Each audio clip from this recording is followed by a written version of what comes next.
Now, it even gets worse. The Bill and Melinda Gates Foundation is continuing its global push to support its so-called government-backed digital ID programs, and this time setting its sight on Kenya, where it will advise the government on that country's Maisha Namba digital ID initiative that is currently under development. So, according to a Kenyan news agency, Gates' role is assisting the Kenyan government in its development, and the rollout of Maisha Namba was announced after a recent series of the closed-door meetings with Kenyan President William Ruto. According to Biometric Update, Maisha Namba is supposedly expected to address different challenges, such as identifying and authenticating citizens, safeguarding primary registration documents such as birth certificates and national identity cards, and improving the management of the social programs and government operations. The project has been met with skepticism in some parts of the country. Rights groups have also been expressing concern over the possibility of discrimination and the erosion of privacy. But listen, I just told you in a very nice way. Now let me just put it blatantly to you. The program targets the birth of new babies.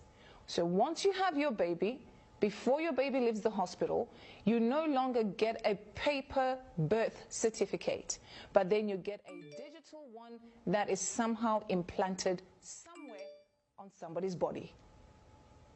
Think about that, but have a listen to this. The digital ID, which has been a big problem to us for a very long time, is now on a testing mode for the next 2 months. I have been assured by all the stakeholders,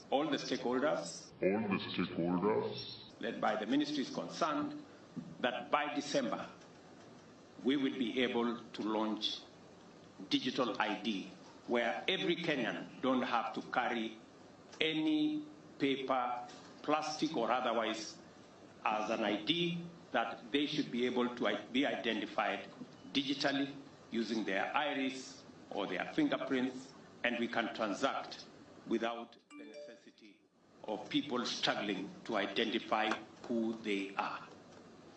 And the proudest part of it is that we don't have to spend the billions that we have spent on all the other manenos, as all of you know. We're taking things that are, genetically modified organisms, and we're injecting them in little kids' arms. We just shoot them right into the vein. Kenya is in serious trouble. Now, for you to accept this, that means you're going to be completely surveilled and controlled. Think about it. So they have targeted the new babies, of course, even the ordinary citizens, the grown-ups, the young ones, the teenagers, and even the elderly ones will receive this digital ID. But they will then create a new generation where they'll be completely under this digital ID and they have no choice.